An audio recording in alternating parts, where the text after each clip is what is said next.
अबकट वर्गीकरणाविरोधात मुक्ताईनगरमध्ये चर्मकार समाज आक्रमक। मुक्ताईनगर येथे सकल चर्मकार समाजाच्या वतीने अनुसूचित जातींमध्ये प्रस्तावित अबकट वर्गीकरणाविरोधात तहसील कार्यालयात निवेदन सादर करण्यात आले। मोठ्या संख्येने उपस्थित समाजबांधवांनी शासनाच्या निर्णयाचा तीव्र निषेध केला। निवेदनात नमूद करण्यात आले की राज्यातील सुमारे 59 अनुसूचित जातींमध्ये असे वर्गीकरण लागू केल्यास भविष्यात प्रत्येक जात स्वतंत्र आरक्षणाची मागणी करू शकते, ज्यामुळे आरक्षण व्यवस्थेत गोंधळ निर्माण होईल। समाज प्रतिनिधींनी सांगितले की अंतर्गत वर्गीकरणामुळे सामाजिक एकात्मतेला धक्का बसेल व समान संधीचा उद्देश बाधित होईल। तसेच हे संविधानाच्या तत्वांनाही विरोधी असल्याचे मत व्यक्त करण्यात आले। शासनाने हा निर्णय तात्काळ मागे घ्यावा, अन्यथा राज्यभर तीव्र आंदोलन उभारण्यात येईल, असा इशाराही देण्यात आला।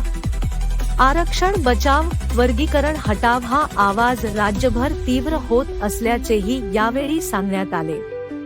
भगीरथ राजा 24 न्यूज साठी किरण पाटील, मुक्ताईनगर।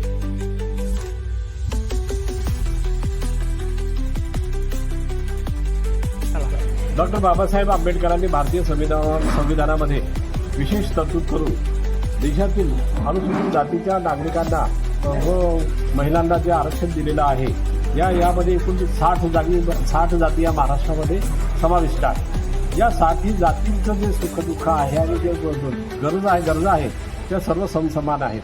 यामध्ये कोणत्याही प्रकारचं वर्गीकरण करून किंवा त्यांच्यामध्ये फोडतोड करून जी शक्ती या मागास जातींची आहे, जे क्षीण करण्याचा प्रयत्न शासनाने सुरू केलेला आहे।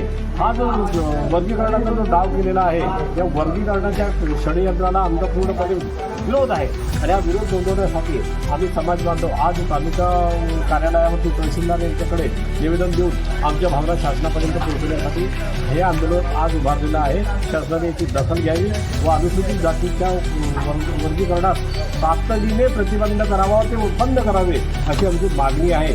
आणि जरी आमची मागणी या अर्थाने पूर्ण नाही झाली तर नाईलाज असतो, आम्हाला शासनाच्या विरुद्ध रस्त्यावर उतरावं लागेल, याची नोंद शासनाने घेतली। बाबासाहेबांनी अनुसूचित जातीला जे काही 13% आरक्षण दिलेलं आहे ते पूर्ण वेळ दिलेला आहे। आता काही दिवसापूर्वी वर्गीकरणाचा जो घाट शासनाने घातलेला आहे तो आपल्या मागासवर्गीय इतर जातीबद्दल जो काही आहे तो त्याच्यावर खूप अन्याय आहे, तर तो हटवण्यात यावा किंवा त्याच्यावर काहीतरी कारवाई व्हावी असं आम्हाला मनापासून वाटतं।